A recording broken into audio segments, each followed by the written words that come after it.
Hoje viemos à livraria Ler Devagar conhecer um bocadinho mais sobre as novas tecnologias, a era digital e o empreendedorismo, neste que é um sítio conhecido por ser tipicamente tradicional.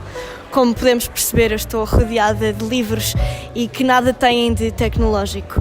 Hoje temos connosco Diogo Almeida Alves, um jovem empreendedor com muito sucesso e que é hoje em dia considerado um Global Shaper pelo Fórum Económico Mundial. Vamos conhecê-lo. O Diogo também investe no desporto, em viagens e na representação. Estas áreas alternativas tendem a ser cada vez mais valorizadas e permitem criar novas valências úteis para a vida profissional? Eu acho que têm que deixar de ser vistas como áreas alternativas. São áreas que fazem parte da vida de uma pessoa, ou seja, a vida das pessoas não é apenas trabalho. E, portanto, acho que o processo de descoberta das pessoas sobre elas próprias e sobre o que as rodeia é crítico para sermos felizes, no fundo. E, portanto, quando imagina uma pessoa na área da gestão, como é o meu caso, eu gosto muito de trabalhar com empresas, gosto muito de trabalhar com startups, mas ao mesmo tempo tenho um lado não só analítico, tenho um lado também artístico, criativo, até desportivo. Pratiquei muitos anos desporto e trabalho com federações desportivas, estou a escrever um livro também sobre desporto e, portanto, é uma área que me apaixona e é uma área que obviamente sempre fez parte da minha vida. Em relação às viagens, acho que é inerente, porque sempre vivi fora quase 10 anos e, portanto, aproveito sempre que posso para viajar. E a representação, acho que é uma coisa que nós, enquanto de educação formal, não somos tão expostos como deveríamos. E, portanto, tanto na escola, na primária, como na escola básica, como na secundária e até à faculdade, devia haver muito mais cursos de relacionados com as artes. Tanto seja música, como teatro, como artes plásticas. Acho que são áreas críticas para a formação de uma pessoa. E, portanto, é sempre bom promover e fazer esse tipo de atividades, na minha opinião.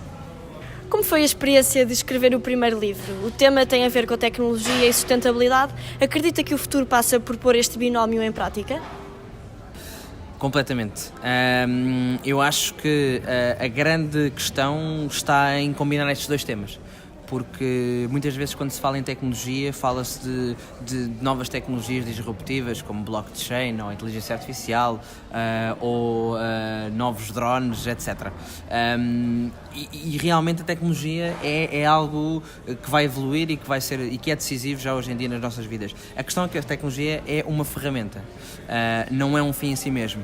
E, portanto, nós temos de ter em conta que há imensos, que o nosso problema, o nosso planeta tem um problema sistémico, que tem um problema em várias áreas relacionadas com a sustentabilidade do mesmo, tanto no mar como na agricultura, como na poluição atmosférica e, portanto, temos de saber atacar esses problemas e podemos fazê-lo com tecnologias melhores e mais sustentáveis. E, portanto, acho que é através desse binómio que alguns dos problemas se vão resolver. Obviamente que há um elemento aqui que não está neste binómio, mas que está inerente ao binómio, que é o elemento humano, não é? E que sem mudança de comportamento humano, empresarial e governativo, será difícil lá chegar. Embora eu acredite que este binómio seja realmente aquilo que vai fazer a diferença e deixarmos de ver estes dois temas como o ativismo ou a sustentabilidade de um lado e a tecnologia e a inovação do outro. Portanto, combiná-los é o segredo. De que maneira é que ser um Global Shaper reflete o trabalho que tem vindo a desenvolver e já agora peço que explique o que é ser um Global Shaper para aqueles que ainda não sabem? Os Global Shapers são uma comunidade do Fórum Económico Mundial, que é uma empresa, uma organização reconhecida mundialmente por ser um thought leader, portanto uma organização que tem um conjunto de conhecimento acumulado, um conjunto de experts nas mais diversas áreas e que decidiu fazer uma organização uma comunidade, vamos dizer, dentro do Fórum Económico Mundial chamado Global Shapers. Os Global Shapers são jovens que quando entram para a comunidade têm até 30 anos. E, portanto, há mais de 5 mil hubs, se não estou enganado, pelo mundo inteiro e são tipicamente pessoas que são jovens líderes com elevado potencial nas mais diversas áreas e que se juntam para criar impacto na sua comunidade. No nosso caso, temos um hub em Lisboa e, portanto, cobrimos o país todo, vamos dizer assim, em Portugal e temos um conjunto de projetos, tanto para trás como agora planeados para o futuro. Eu vou passar a ser o curador a partir de julho, em várias áreas, nomeadamente a educação, a sustentabilidade também, e agora também vamos ligar aqui um bocadinho à questão da cultura e à questão das artes. E portanto a lógica é, através da nossa experiência, dos nossos conhecimentos e da nossa energia também, sermos uma voz ativa no empowerment dos jovens e dar uma voz cada vez maior aos jovens. E portanto essa é a lógica dos Shapers e aquilo que nós tentamos impactar na comunidade. Portanto, um Global Shaper é um líder do futuro, uma pessoa que os outros no fundo podem seguir como exemplo. Sim, não só. Eu acho que a questão de já termos feito coisas relevantes em muitas áreas, nós temos pessoas das mais diversas áreas, de medicina, artes, empreendedorismo, tecnologia, e portanto a lógica é, e temos candidaturas todos os dias, e portanto há sempre muita gente a querer entrar. O que nós queremos fazer é começar a desempenhar cada vez mais um papel ativo nesta promoção desta missão, não é? Que é ter cada vez mais, dar cada vez mais voz aos jovens, seja a nível de projeto, seja a nível, por exemplo, de comunicação social, como depois fazer projetos no terreno ou apoiar projetos de alguns shapers que já estão a fazê-lo. E, portanto, a nossa missão é um bocadinho essa. O ensino hoje em dia está a adaptar-se à evolução tecnológica e às necessidades dos jovens, ou, por outro lado, está a ficar um bocadinho para trás? Eu acho que ainda há muito para percorrer. Porque se nós olharmos para a estrutura de ensino que nós temos, há um conjunto de... Para já é muito complicado os sistemas educativos andarem à mesma velocidade das empresas e dos Estados, vamos dizer assim, e por outro lado a tecnologia é uma coisa que evolui todos os dias e portanto o sistema de educação é uma questão muito complexa e muito burocratizada, sobretudo em países com um Estado social muito forte, como é o nosso caso. E, portanto, a questão é como é que tu inseres tecnologia em várias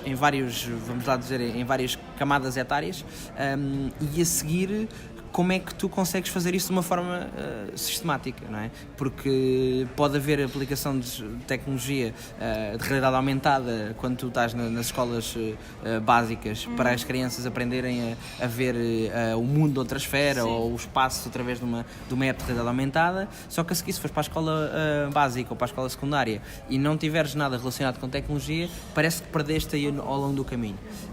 E quando nós falamos das universidades, eu acho que falta uma coisa muito importante, que é muito mais colaboração entre as universidades técnicas e não técnicas. Ou seja, e isto é um problema à escala global, não diria que é um problema especificamente português, é europeu, porque as estruturas na Europa são muito fragmentadas.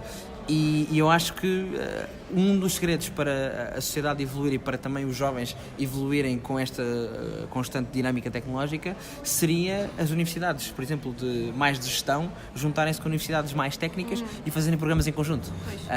E isso não existe muito. Mesmo os alunos podem aprender uns com os outros quando se juntam. Exatamente. E depois há muito e há algumas já a fazer isso. Mas é algo que não está no DNA. Não está no DNA das faculdades, mas eu acho que invariavelmente vai ter que passar a estar no curto e médio prazo, porque eu tenho uma grande, e nós por acaso no livro temos uma lição só sobre a educação. Eu acho que há aqui dois temas que são muito, muito importantes. Um é a interdisciplinaridade, que é o facto de estás a estudar gestão ou estás a estudar comunicação, mas devias ter cadeiras sobre outras coisas. E por outro lado é a questão da aprendizagem contínua, que é, se calhar já és um expert em tudo o que é comunicação ou que é gestão ou que é tecnologia, engenharia informática, mas devia haver outros programas complementares para tu também conheceres outras áreas. E portanto esse é o driver que às vezes falta muito, que é as pessoas têm que perceber que a vida é um processo de aprendizagem contínua e portanto já temos muitas tecnologias disponíveis, já temos muitas ferramentas também disponíveis, podemos fazer cursos online do que quisermos, não é? Agora, integrar isso na educação e integrar isso na tua vida, aí é que é o challenge. Porquê? Porque muitas das pessoas também elas próprias não se conhecem e não sabem que áreas é que vão explorar. E eu acho que é muito importante as pessoas todos os anos reverem o seu plano para aquele ano. e verem que a vida não é só trabalho, não é? E haver um plano. Eu, por exemplo, eu faço isso todos os anos e faço isso todo o trimestre, faço uma revisão. Então tenho várias áreas, tenho a questão das viagens, tenho a questão do trabalho, tenho a questão de vou-me casar, portanto tenho essa questão, tenho a questão das artes, e portanto é muito importante perceber que obviamente não temos tempo para tudo, mas temos que enquadrar as coisas no tempo e saber o que é que fazemos com esse tempo disponível. Ir havendo um bocadinho de cada área importante da nossa vida que dá sentido à vida. Como professor convidado da Universidade Católica Portuguesa, a universidade onde nós estudamos, quais são as maiores dificuldades e também as qualidades que encontra nos estudantes desta geração? Boa pergunta. Eu acho que nunca houve uma geração tão bem preparada como a de hoje em dia. Acho que a educação evoluiu imenso e as pessoas também evoluíram muito. Acho é que, por um lado, falta esta questão da interdisciplinaridade e que os jovens, eles próprios também devem procurar essa complementaridade de coisas e de fazerem muito mais do que aquelas horas em que estão a estudar, porque os CVs são cada vez mais competitivos e, portanto, há que se diferenciar. E há que se diferenciar não só para as empresas, há que se diferenciar para si próprios. E muitas das vezes a lógica das pessoas é eu tenho que fazer isto porque depois a seguir vou ganhar pontos no currículo. Não, tens de diferenciar porque gostas daquela área ou porque queres fazer aquilo ou porque... E portanto, às vezes é difícil meter isto na cabeça, ou por pressão dos pais. Que também é outra questão aqui que é uma variável muito, muito importante e que está escondida muitas das vezes. E portanto, acho que é importante e as faculdades podem também ajudar a ter algum tipo de apoio nessa dinâmica. E até conduzir o próprio aluno, e há muitas faculdades, a própria Católica tem programas de empreendedorismo, tem programas de transferências de tecnologia, tem muita coisa lá dentro que pode ajudar os alunos a fazer isso. Agora, eu acho que também tem que partir muito do aluno, claro. Não é? Do interesse, não é? E do interesse e do que é que ele quer fazer e do que é que ele pode desenvolver. E também não é líquido que ele saiba tudo o que quer fazer, é lógico, porque também é muito novo. Mas é importante perceber o que é que ele gosta de fazer e o que é que gostaria de tentar, e não ter problemas de tentar, porque acho que um dos grandes problemas é o medo de falhar, e isso está inerente à cultura, vamos dizer, mais latina. E esse é um processo que tem que mudar e que invariavelmente acho que vai mudar. Diria que é isso. Certo. Como é que um jovem pode desenvolver as skills necessárias para corresponder às exigências do mercado de trabalho? Acho que há um conjunto de skills que são necessários. Para já há skills, obviamente, técnicos, que têm a ver com o desempenho de determinadas funções. Se tu és um engenheiro informático, tens de saber programar em ABC programação. Se tu és um designer, tens que saber o que é que fazes com os programas de design. Se tu és um gestor, tens de saber o que é marketing, o que é finanças, etc. Agora, eu acho que essa parte técnica é uma parte super relevante e muito importante para o desempenho das funções, mas no fundo somos pessoas. E, portanto, há um conjunto de skills, costuma-se chamar soft skills, eu não gosto muito da expressão soft skills, porque, por exemplo, a questão das artes e do teatro de improviso, o que nos ensina são o que é que nós podemos aprender sobre os nossos skills naturais. E o que é que nós fazemos em relação às outras pessoas quando nós estamos em determinadas situações desconfortáveis. Quando há uma cena, quando é que tu deves parar a cena? Quando é que tu deves sair da cena? Quando é que tu deves intervir na cena? E isso são tudo coisas que só são ensinadas através das artes. A expressão artística, a pintura, por exemplo, não tem jeito nenhum para pintar, mas a música, não é?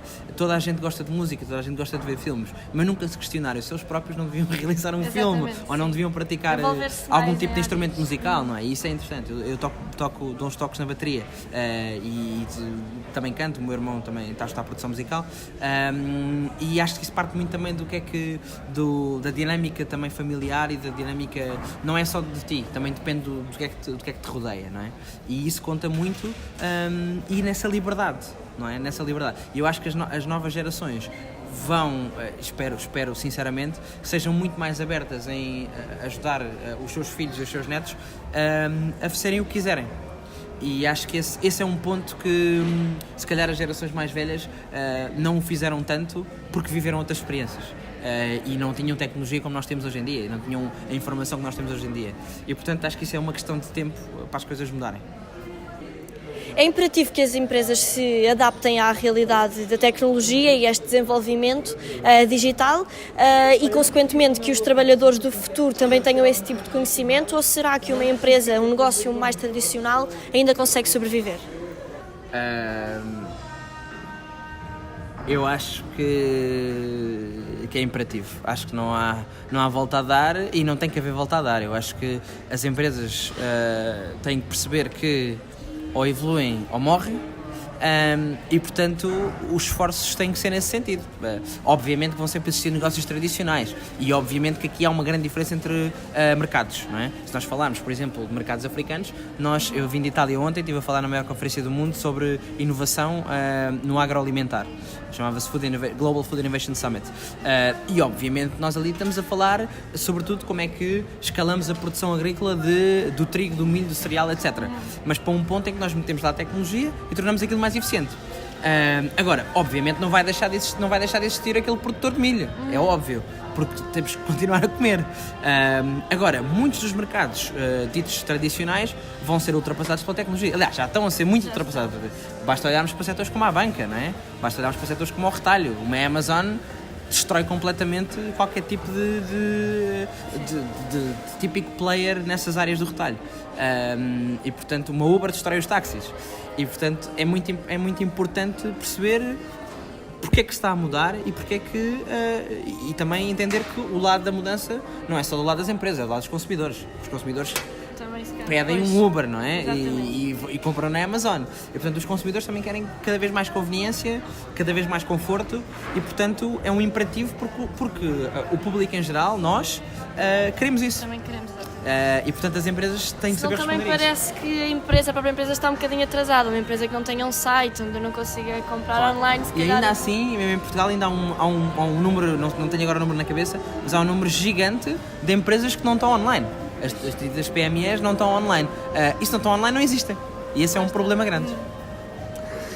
O Diogo, embora jovem, é considerado um líder do futuro. Quais são aquelas dicas mesmo fundamentais para um jovem empreendedor que se queira destacar e concretizar os seus projetos? Eu acho que ponto número 1, conhecer-se muito bem a si próprio, não ter medo de falhar e ser muito flexível ao longo do caminho. Eu diria que são estas três as principais dicas que eu daria nesse sentido, porque acho que em relação ao falhar, vamos todos falhar ao longo da vida. Em relação ao ser flexível, é muito importante porque é isso depois que nos faz aprender, é isso que nos faz ir para uma direção ou para outra. E o conhecer-se a si próprio, acho que é o mais importante de tudo, para perceber em que ponto é que se está, o que é que já se aprendeu, o que é que já não faz sentido estudar ou aprender, ou etc. E passar para outras fases. E portanto, esse self-awareness, não sei a palavra em português, esse autoconhecimento é crítico, na minha opinião. Portanto, é isso que eu diria. Muito obrigada, Diogo, pela entrevista. Obrigado.